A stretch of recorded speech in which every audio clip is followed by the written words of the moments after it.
कांग्रेस के प्रवक्ता हैं राकेश सिन्हा जी और जो जेएमएम के प्रवक्ता है मनोज पांडे जी, ये हमको हिदायत दे रहे हैं प्रेस में कि अगर कोई मसला था तो उसको हल करना चाहिए था, पार्टी में आके हल करना चाहिए था। तो हम मनोज पांडे जी जो जेएमएम के प्रवक्ता है उनसे ये पूछना चाहते हैं कि कोई भी समस्या का अगर किसी मसला को अगर हल करने का अगर कोई एसओपी है गठबंधन की सरकार में तो वो उसको मतलब जारी कर दीजिए, क्योंकि दूसरा क्या मसला होता है हमको पता नहीं, क्योंकि हम हर फोरम पे और हम हमेशा अपना जो समस्या है क्षेत्र का वो हमेशा बताते रहे हैं। और अगर पार्टी ये कहती है कि हमने उनको सूचित नहीं किया है तो पहले तो मैं माफी चाहती हूँ हमारे रामेश्वर राव जी जो डिसिप्लिनरी कमेटी के जो अनुशासन समिति के अध्यक्ष हैं, क्योंकि मुझे अनुशासन तोड़ना पड़ रहा है क्योंकि उन्होंने मुझे मजबूर किया अनुशासन तोड़ने के लिए। अगर वो झूठ नहीं बोलते प्रेस में आके तो हम ये सब कागज लेके नहीं आते और हम भी प्रेस में नहीं आते। लेकिन झूठ बोल के कि हम लोग मतलब कोई मसला पार्टी में हम लोग नहीं लेके गए या पार्टी में उनको जानकारी नहीं था, और लगातार इतना प्रताड़ना हम लोग तब से क्षेत्र में झेल रहे हैं। अभी तक इस साल के बारे में बता रहे हैं कि 7 केस मेरे पिताजी के ऊपर हुआ है और कई रैयतों के ऊपर हुआ है। फर्जी मुकदमा होते गया और हम लोग सूचना देते गए, लेकिन उन लोग को कोई बचा नहीं पाया। तो मेरे पिताजी जब धरना दिए थे या फिर जो आंदोलन छिड़ा था तो हम लोग को धमकी भी मिला था, जो आप लोगों को प्रेस कॉन्फ्रेंस के माध्यम से बताए थे कि कोई बीजेपी के एमपी सीएम रमेश जिसका नाम है वो धमकी दिए थे कि तुम्हारा राजनीतिक पॉलिटिकल करियर बर्बाद कर देंगे, तुम्हारे पिताजी को अरेस्ट करवा देंगे, जेल भेज देंगे और भी तरह तरह का चीज। लेकिन जो ऑन रिकॉर्ड है हम उसी पे बात करेंगे। तो उस पे भी पार्टी के लोग कुछ भी बोलने से बचते रहे और लगातार हमको अभाव महसूस होते रहा, और इसलिए हम केंद्र नेतृत्व के पास गए और वहां पे सारी चीजों को रखे।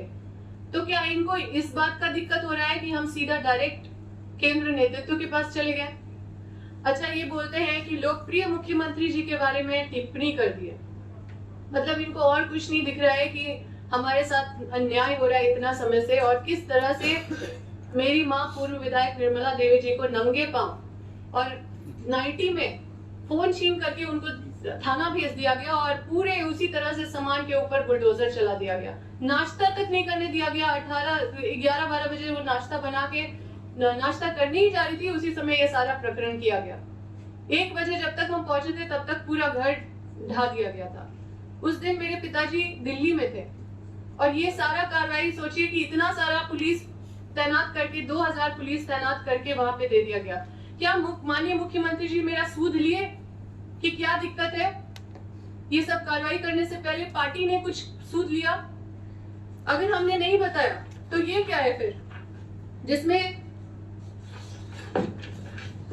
राजेश कच्छप जी, रामचंद्र सिंह जी और सुरेश बाठा जी जो तीनों विधायक है वो हमारे क्षेत्र क्यों गए थे अगर हमने नहीं बताया था? तो ये कमेटी का निर्माण क्यों किया गया था? इसमें साफ साफ लिखा हुआ है कि वहां पे रैयतों का और जो योगेंद्र साहु जी का कारखाना है उसको जबरन वहां पे बुलडोज कर दिया गया। किसी को वहां पे मुआवजा नहीं दिया जा रहा नियम पूर्वक, और इस पुलिस द्वारा रात में मारपीट भी किया जाता है और रैयतों के साथ शोषण भी किया जाता है। और जो हमारे घर 400 पुलिस फोर्स भेज दिया गया था सीएम रमेश के कहने पे, उस पे ये कमेटी बनी थी।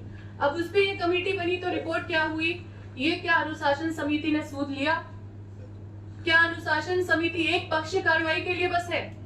क्योंकि जब हम माननीय मुख्यमंत्री जी के खिलाफ अगर पूर्व मंत्री योगेंद्र साहु जी अपना मतलब जब उनको अपना दर्द पे वो बोल रहे थे तब उनको याद आया कि हम लोग कांग्रेस के हैं, और उससे पहले भूल गए थे कि हम लोग कांग्रेस के हैं। तो ये कमेटी बनी, उसके बाद भी हम लोग लगातार लगे रहे तो एक और कमेटी बनी, और ये कमेटी जो बनी है ये 30/1/2026 को बनी है। अब ये कमेटी में 2 मंत्री भी हैं और तीनों विधायक हैं। जो मंत्री हैं वो वित्त मंत्री भी हैं, स्वास्थ्य मंत्री भी हैं, और विधायक राजेश कच्छप जी है, रामचंद्र सिंह जी है, सुरेश बाठा जी है। इसकी एक बार भी बैठक हुई है क्या? क्या इन लोगों को आपने देखा है कि इस संबंध में या इस मामले में कभी भी बड़का गांव में गए हैं? क्या आपने देखा है? क्या अनुशासन समिति इसको नहीं देखती है? क्या आपने कभी सुना है कि हमारे कितने सारे विधायक कांग्रेस मंत्रियों के खिलाफ बोलते रहते हैं, क्या वो लोकप्रिय नहीं है? क्या लोकप्रिय सिर्फ माननीय मुख्यमंत्री जी हैं? हो सकता है कि कांग्रेस के मंत्री लोकप्रिय नहीं है, इसीलिए उनके खिलाफ टीका टिप्पणी करने पे भी कोई कार्रवाई नहीं हुआ, ना ही किसी को नोटिस गया। अब कोई अमर्यादित भाषा का तो उपयोग नहीं किया था पूर्व मंत्री योगेंद्र साहु जी ने, ना ही कोई गाली दिया था। उन्होंने ये बोला था कि साजिश के तहत हम लोगों को यहाँ पे पॉलिटिकली बर्बाद करने का और पॉलिटिकली खत्म करने का साजिश किया जा रहा है। तो क्या गलत बोला था? क्योंकि इतने सारे पुलिस फोर्स, जितना थाना नहीं है हजारीबाग लोकसभा में, उससे ज्यादा वहां पे पुलिस फोर्स आपको तैनात दिखेंगे। हमको लगता है दूसरे जिला से भी बुला लिए गए थे। इतना हूटर, इतना सायरन बजा बजा के कम से कम 100 गाड़ी तो हम खुद से गिने जो वहां पे जाके हूटर बजा रहे थे। आप सोचिए, एक अकेली महिला, संवेदनशीलता भी नहीं है। तो उस समय से लेकर ये पहला तारीख 22/8/2025 से लेकर ये जब परसों जब पूर्व मंत्री योगेंद्र साहु जी अपना वीडियो रिलीज किए, तब उनको नींद खुला। इतने दिन से प्रवक्ता हमारे कहां सोए हुए थे? इनको जो मन करता है, जो बोला जाता है, वो बोल देते हैं भोंपू की तरह। हाँ, जो सिखा दिया जाता है वो बोल देते हैं, हंसते हंसते बात करते हैं, कोई गंभीरता नहीं है। अच्छा, आपने प्रेस कॉन्फ्रेंस में राहुल गांधी का नाम क्यों लिया? जब प्रेस कॉन्फ्रेंस, जब योगेंद्र साहु पूर्व मंत्री के निष्कासन से संबंधित था, तो उस पर वही बात करना चाहिए था। आप उस प्रेस कॉन्फ्रेंस में माननीय राहुल गांधी जी को प्रधानमंत्री का बात करने लगे। आप क्या केंद्र नेतृत्व को उस प्रेस कॉन्फ्रेंस में क्यों घसीटे? आप बोल रहे हैं कि हमको प्रधानमंत्री बनाना है माननीय राहुल गांधी जी को, तो इसका मतलब कि आप योगेंद्र साहु जी पार्टी में थे इसलिए प्रधानमंत्री नहीं बन पा रहे थे, ये कहना चाहते हैं? या फिर हम लोग मिल लिए राहुल गांधी जी से इसलिए उनका नाम घसीटा गया? या उनको ये तकलीफ है कि हम यहाँ पे इनको बाईपास करके और डायरेक्ट राहुल गांधी जी से डायरेक्ट हो गए, तो वहाँ पे मिल लिए? इनकी शिकायत होगी क्या दिल्ली में? तो दिल्ली में मैं जो है ये जो निष्कासन का जो ये चिट्ठी निकला है, इसकी कोई नोटिस नहीं दी गई है। कौन सा नियम कहता है कि बिना नोटिस का आप किसी भी वरिष्ठ कांग्रेसी को आप निकाल सकते हैं? और ये दबाव में नहीं हुआ है ये कार्रवाई, तो कैसे हुआ है?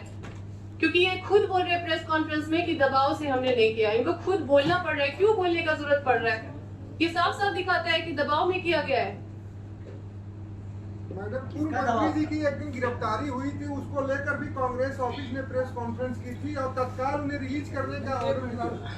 देखिए, उसमें भी हम लोगों के साथ साजिश हुआ, क्योंकि हम लोग जब लाइव भी आए थे तो उन रैयतों का मुंह दिखा रहे थे, और उन रैयतों के लिए हम लोग उन रैयतों के लिए बोल रहे थे कि इन लोगों को रिलीज कर दिया जाए। और रिलीज होगा तो सब होगा साथ में, है कि नहीं? जब थाना में पकड़ के कोई ले गया है 5-6 लोग को, तो छूटेगा तो सब एक साथ छूटेगा ना। लेकिन आप सोचिए कि किस तरह का प्लानिंग करके, किस तरह का दिमाग लगा के योगेंद्र साहु और निर्मला देवी को सिर्फ छोड़ा गया और सभी रैयत को जेल भेज दिया गया। हम रात भर कुर्सी में बैठे रहे चौकीदार की तरह। हम सोचे कि योगेंद्र साहु और निर्मला देवी को गायब करेगा, और रैयत लोग को गायब कर दिया गया। और लेकिन एक ऐसा ये मामूली केस था कि 5 दिन के अंदर बेल हुआ उन लोगों का। आप समझ सकते हैं कि ये लोग किस तरह का केस कर पाए होंगे कि 5 दिन के अंदर उनका बेल हुआ। हम लोग रैयतों के साथ हर पल खड़े थे। तो जो साजिश किया जा रहा है, जितना हम लोग को टारगेट किया जा रहा है शुरू से और अभी से, हम लोग इस लड़ाई में अकेले लड़ रहे हैं। और माननीय राहुल गांधी जी पे विश्वास है, हम लोग ये सारी बातों को वहां पे लेके जाएंगे। अंबा जी, पार्टी ने जो कार्रवाई की है योगेंद्र साहु पे, उनका कहना है कि अनुशासन समिति ने सो मोटो लिया, जो सोशल मीडिया पर उनका बयान आया था। कांग्रेस के अनुशासन समिति ने पार्टी के संविधान की धारा 9 के तहत ऊपर कार्रवाई की है कि सरकार और गठबंधन की छवि वो धूमिल कर रहे थे। तो ये कार्रवाई क्या मुख्यमंत्री के इशारे पर हुई, आपको लगता है? सरकार और देखिए, सरकार और पार्टी जनता से अलग नहीं होती है। अगर जनता है, जनता से ही पार्टी बनती है, जनता से ही सरकार बनता है। और अगर जनता परेशान है, रैयत परेशान है, अगर उसको नजरअंदाज करके चलेंगे तो पार्टी की छवि बहुत बड़ी अच्छी नहीं होगी। और हम लोग उसी का लड़ाई लड़ रहे थे। हम लोग अपने क्षेत्र के, अपने राज्य के विस्थापितों का लड़ाई लड़ रहे थे। उसमें हमारा साथ देना चाहिए था, उसमें हमारा सूद लेना चाहिए था, लेकिन कभी भी नहीं पूछा गया। और इतना सारा चीज जानते हुए हमेशा हम लोगों ने पत्रचार किया, केस के रेफरेंस भी दिया, केस चल रहा है ये भी बताया, लगातार अपडेट करते रहे, बावजूद उसके ये सारा कार्रवाई अचानक से कर दिया गया, जरूर किसी दबाव में किया गया है। तो क्या ऐसी पार्टी में आप रहना उचित समझेंगे जहां पर जो पार्टी आप लोगों को देखिए, समझ जो में आ लोग- रहा है? पिता की इज्जत नहीं कर रही। जो लोग, देखिए सबसे पहले तो ये बताना चाहते हैं कि आत्मसम्मान को विसर्जित करते हुए या परिवार का सम्मान को विसर्जित करते हुए हम कोई राजनीति नहीं कर सकते, और इसका जवाब तो इन लोगों को देना पड़ेगा, क्योंकि हम अपने जगह में सही हैं, और अगर गलत है तो ये लोग उसका स्पष्टीकरण दे, उसका हमको पूरा मतलब अच्छे से सफाई से बताए कि कहाँ गलत है। और हमको अगर ये लोग सिखा रहे हैं, वैसे लोग सिखा रहे हैं जो जनता में कभी गए नहीं, ये दोनों प्रवक्ता जो जेएमएम और कांग्रेस के हैं, जो मीडिया में बोल रहे हैं, ना ही कभी मतलब ये लोग इतने वरिष्ठ नेता हैं जो कभी आज तक ना चुनाव लड़े, ना कभी जनता के बीच गए, ना कभी कोई जनता का समस्या से कोई मतलब रखे, ना ही कोई जनता के मुद्दे से इनको कोई मतलब है। पार्टी में रहते हुए आप ये लड़ाई लड़ेंगे, पार्टी से जवाब भी मांग रहे हैं। देखिए, पार्टी 2-4 आदमी नहीं है, ये लोग जो मिलके यहाँ पे पार्टी का, अब हम उस पर ज्यादा बोलेंगे तो बहुत ज्यादा अनुशासनहीनता पे हम नहीं जाना चाहते, थोड़ा सा हम अनुशासन भंग जरूर किए जिसपे हमको मजबूर किया गया है।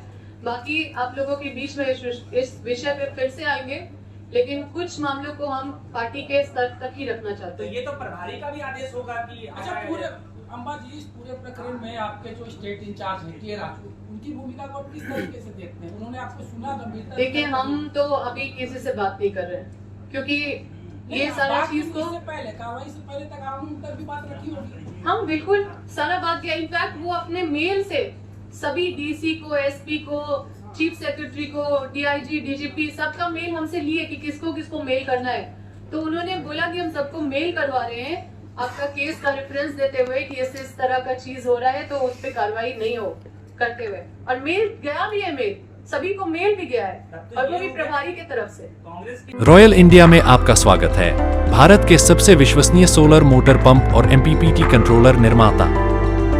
रॉयल इंडिया का high performance movable trolley solar water pumping system प्रस्तुत है। बेहतर दक्षता के लिए डिजाइन किया गया और आसानी से ले जाने योग्य। सरकारी परियोजनाओं के लिए अनुमोदित देश भर के कॉन्ट्रैक्टर्स और एजेंसियों की पहली पसंद। एमएनआरई द्वारा अनुमोदित, उल प्रमाणित, उद्योग मानकों के अनुरूप स्वदेशी उत्पाद। सार्थक ऊर्जा समाधान के लिए हमारे साथ साझेदारी करें। आज ही संपर्क करें।